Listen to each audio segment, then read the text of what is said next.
বিশ্ব সংবাদে আপনাদের স্বাগত জানিয়ে দেব আন্তর্জাতিক গণমাধ্যমে প্রকাশিত সর্বশেষ আপডেট সংবাদ। হামাসের চোরাগুপ্তা হামলায় 5 ইসরায়েলি সৈন্য হতাহত। এদিকে ইসরায়েলে মুখোমুখি সেনা ও সরকার বিপাকে নেতানিয়াহু। আরো জানিয়ে দেব ইহুদিবাদী মন্ত্রীর তথ্য, লেবাননের সাথে যুদ্ধ ভীতির মধ্যে গণকবরের প্রস্তুতি নিচ্ছে ইসরায়েল। এরপরেই থাকবে হামাসের অভিযোগ আইসিসির প্রধান কৌশলী ইসরায়েলের প্রতি পক্ষপাত তুষ্ট। সর্বশেষ জানাবো ইমরান খানের মুক্তির দাবিতে বিক্ষোভ, পাকিস্তান জুড়ে 144 ধারা জারি। শুনছিলেন সংবাদগুলোর শিরোনাম, এবারে বিস্তারিত। আজকের সংবাদ সম্পর্কে আপনার মূল্যবান মতামত লিখে জানান। জানিয়ে দিন কোন স্থান থেকে এই সংবাদ শুনছেন অথবা দেখছেন। হামাসের চোরাগুপ্তা হামলা, 5 ইসরায়েলি সৈন্য হতাহত। মধ্য গাজায় ফিলিস্তিনি প্রতিরোধ আন্দোলন হামাসের চোরাগুপ্তা হামলায় 2 ইসরায়েলি সৈন্য নিহত এবং আরও 3 জন আহত হয়েছে। বৃহস্পতিবার তারা হতাহত হয় বলে শুক্রবার সকালে ইসরায়েলি সামরিক বাহিনী নিশ্চিত করেছে। নিহত 2 জন হলেন sergeant first class reserve Omer সামগদা এবং সার্জেন্ট ফার্স্ট ক্লাস রিজাব সাদিয়া ইয়াকুব দেরাই। এছাড়া অন্য 3 সৈন্য আহত হয়। হামাস বৃহস্পতিবার ওই মর্টার হামলার দায়িত্ব স্বীকার করেছে। তারা বলেছে গাজা সিটির কাছে জৈতুন এলাকায় একটি সামরিক অবস্থানে তারা হামলা চালায়। এর ফলে গাজায় স্থল হামলা শুরুর পর থেকে ইসরায়েলি বাহিনীর নিহতের সংখ্যা দাঁড়িয়েছে 314-তে।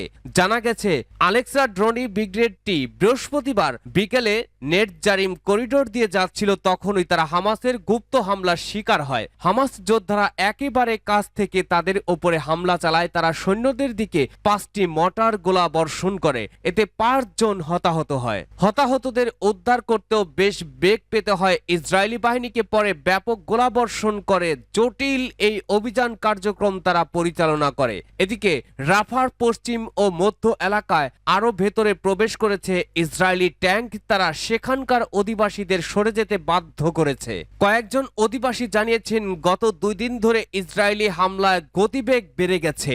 রাফার সাবুরা এলাকায় এক অধিবাসী জানান, রাফার বেশিরভাগ এলাকার নিয়ন্ত্রণ এখন ইসরায়েলি ট্যাঙ্ক বাহিনীর হাতে। উপকূলীয় এলাকায় বসবাসরত বেশিরভাগ লোক এখন খান ইউনিস এবং গাজার মধ্য এলাকার দিকে সরে যাচ্ছে। সূত্র জেরুজালেম পোস্ট ও টাইমস অফ ইসরায়েল।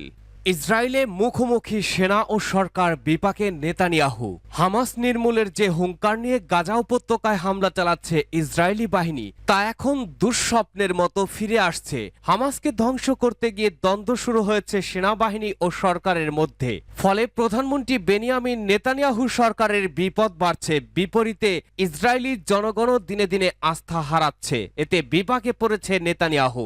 সম্প্রতি ইসরায়েলের সামরিক বাহিনী মুখপাত্রের দেওয়া এক বক্তব্য ঘিরে বিরক্তির বিষয়টি আরো প্রকাশ্য এসেছে। গাজায় 9 মাসে 37,000-এর বেশি ফিলিস্তিনকে হত্যা করেও ক্ষান্ত হয়নি ইসরায়েল। হামাস নির্মূল না করা পর্যন্ত নেতানিয়াহুর এই যুদ্ধ চালিয়ে যাওয়ার অঙ্গীকার করেছেন। তবে সামরিক বাহিনীর মুখপাত্র রিয়ার অ্যাডমিরাল ড্যানিয়েল হাগারির দেওয়া বক্তব্যে বিপাকে নেতানিয়াহু। তার হামাস নির্মূলের লক্ষ্য অর্জন নিয়ে উঠেছে প্রশ্ন।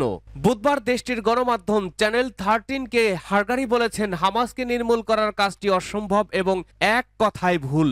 সামরিক বাহিনীর মুখপাত্র বলেন, হামাসকে ধ্বংস করা, হামাসকে নিশ্চিহ্ন করে দেওয়া এক কথায় জনগণের চোখে ধুলো দেওয়ার মতোই বিষয়। এই সেনা কর্মকর্তার দাবি, হামাস একটি আদর্শ, সেই সঙ্গে হামাস একটি দল। সংগঠনটি তাদের জনগণের হৃদয়ে জায়গা করে নিয়েছে। কেউ যদি মনে করে আমরা হামাসকে নির্মূল করতে পারবো, সেটা ভুল।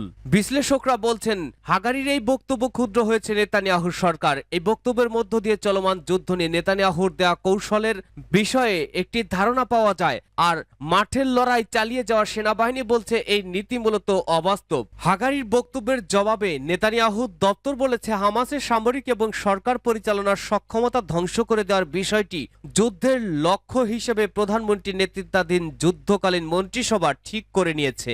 অবশ্যই ইসরায়েলের সামরিক বাহিনীও এর প্রতি প্রতিশ্রুতিবদ্ধ।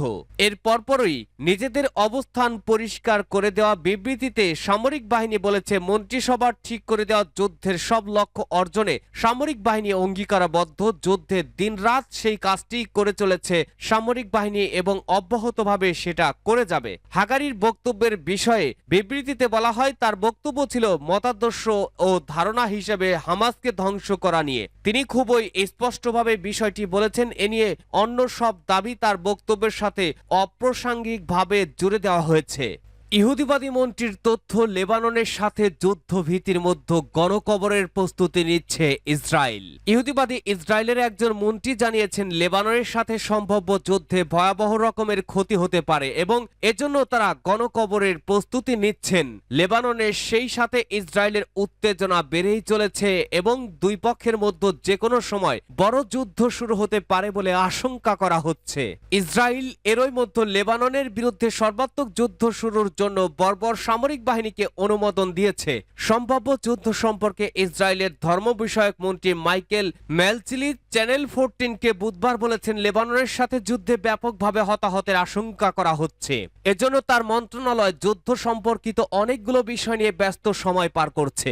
গণকবর সম্পর্কিত এক প্রশ্নের জবাবে ম্যালচিলি নিশ্চিত করেন তারা অনেক বেশি মৃত্যুর আশঙ্কা করছেন। তিনি বলেন, আমরা অফিসে দফায় দফায় বৈঠক করছি, উত্তরাঞ্চলে বড় কিছু ঘটতে পারে। মঙ্গলবার ইসরায়েলের পক্ষ থেকে সর্বাত্মক যুদ্ধের ঘোষণা দেওয়ার পর বুধবার হিজবুল্লাহর মহাসচিব সৈয়দ হাসান নাসরুল্লাহ হুঁশিয়ারি উচ্চারণ করে বলেছেন, সর্বাত্মক যুদ্ধ শুরু হলে ইসরায়েলের কোথাও কোনো নিরাপদ স্থান থাকবে না। তিনি আরো বলেন, ইসরায়েলের বিরুদ্ধে জলস্থল এবং আকাশপথে হামলা করা হবে। এদিকে হিজবুল্লাহর সাথে যুদ্ধ শুরু হলে ইসরায়েলের ক্ষেপণাস্ত্র প্রতিরক্ষা ব্যবস্থা আয়রন ডোম ঠিকমতো কাজ করবে কিনা তা নিয়ে সন্দেহ প্রকাশ করেছে আমেরিকা। হামাসের অভিযোগ, আইসিসির প্রধান কৌশলী ইসরায়েলের প্রতি পক্ষপাতদুষ্ট। ফিলিস্তিনের ইসলামী প্রতিরোধ আন্দোলন হামাস জোরালো ভাষায় সমালোচনা করে বলেছে, আন্তর্জাতিক অপরাধ আদালতের প্রধান কৌশলী করিম খান ইহুদিবাদী ইসরায়েলের প্রতি পক্ষপাতদুষ্ট আচরণ করছেন। গাজা যুদ্ধকে কেন্দ্র করে হামাসের শীর্ষ নেতাদের বিরুদ্ধে গ্রেপ্তারি পরোয়ানা জারির আবেদন করার পর হামাস এই অভিযোগ করেছে। গত মাসে আন্তর্জাতিক অপরাধ আদালত বা আইসিসির প্রি ট্রায়াল চেম্বারকে হামাস নেতাদের বিরুদ্ধে গ্রেপ্তারি পরোয়ানা জারি করার জন্য করিম খান অনুরোধ করেন। এ বিষয়ে গতকাল বৃহস্পতিবার এক প্রেস বিজ্ঞপ্তিতে হামাস করিম খানকে ইসরায়েলের প্রতি পক্ষপাতদুষ্ট বলে মন্তব্য করে প্রেস বিজ্ঞপ্তিতে সরেজমিন বাস্তবতা উপেক্ষা করার জন্য করিম খানের নিন্দা জানানো হয়। এতে আরো বলা হয়েছে, বাস্তবতা উপেক্ষা করার পাশাপাশি করিম খান গাজায় আগ্রাসন ও গণহত্যা চালানো ইহুদিবাদী ইসরায়েলের প্রতি পক্ষপাতিত্ব করছেন। হামাস বলেছে, করিম খান ইসরায়েলের আত্মরক্ষার অধিকারকে বিবেচনায় নিয়েছেন, কিন্তু ইহুদিবাদী ইসরায়েলের দখলদারিত্বের কারণে সমস্ত সমস্যা সৃষ্টি হয়েছে যা আন্তর্জাতিক আইন ও প্রথা অনুযায়ী অপরাধ, তাকে তিনি উপেক্ষা করেছেন। ফিলিস্তিনের প্রতিরোধকামী সংগঠনটি জোর দিয়ে বলেছে, ইসরায়েলের এই দখলদারিত্বের বিরুদ্ধে সমস্ত উপায়ে লড়াই করা ফিলিস্তিন জনগণের দায়িত্ব, কর্তব্য এবং অধিকার, যেই অধিকারকে আন্তর্জাতিক আইন নিশ্চিত করেছে। হামাস বলেছে, ৭৬ বছর ধরে ইহুদিবাদী ইসরায়েল ফিলিস্তিন ভূখণ্ডের দখলদারিত্ব কায়েম করে রেখেছে এবং গাজাবাসী ও পুরো ফিলিস্তিন জনগোষ্ঠীর বিরুদ্ধে অন্তত ৪টি ধ্বংসাত্মক যুদ্ধ পরিচালনা করেছে। এছাড়া ২০০৭ সাল থেকে এই পর্যন্ত গাজা উপত্যকার উপরে লাগাতার অবরোধ দিয়ে রেখেছে। এই প্রেক্ষাপটে হামাস জাতিসংঘ মহাসচিব অ্যান্টনিও গুতেরেজের বক্তব্য উদ্ধৃত করে বলেছে, ৭ই অক্টোবরের ঘটনা এমনি ঘটেনি। ইমরান খানের দলের বিপক্ষে ১৪৪ ধারা জারি। পাকিস্তানের সাবেক প্রধানমন্ত্রী এবং তেহরিকি ইনসাফ পাকিস্তানের প্রধান ইমরান খানের মুক্তির দাবিতে বিক্ষোভে ১৪৪ ধারা জারি করেছে পাঞ্জাব সরকার। শুক্রবার দেশ জুড়ে এই বিক্ষোভ অনুষ্ঠিত হওয়ার কথা ছিল। ইমরান খান আদিলা কারাগারে বন্দী আছেন। পাঞ্জাবের স্বরাষ্ট্র বিভাগ বলেছে, ১৪৪ ধারা জারি করা হলো, যা অবিলম্বে কার্যকর হবে। এটি আগামী ৭ দিন বলবৎ থাকবে। ১৪৪ ধারায় সমাবেশ, জনসমাবেশ, র্যালি, মিছিল, বিক্ষোভ এবং সকল ধরনের বিক্ষোভ আওতাভুক্ত থাকবে। এদিকে পিটিআই বলছে, পুলিশ পিটিআই নেতাদের বাড়িতে অবৈধ হানা দিয়ে তাণ্ডব চালিয়েছে। জাতীয় সংসদের ১৪৪ ধারা জারি নিয়ে কথা বলেন বিরোধী দলীয় নেতা ওমর আইয়ুব। তিনি ১৪৪ ধারা জারির প্রতিবাদ জানান এবং সংসদের ডেপুটি স্পিকার গোলাম মোস্তফা শাহকে সংবিধানের লঙ্ঘন ১৪৪ ধারা বাতিলের আহ্বান জানিয়েছেন।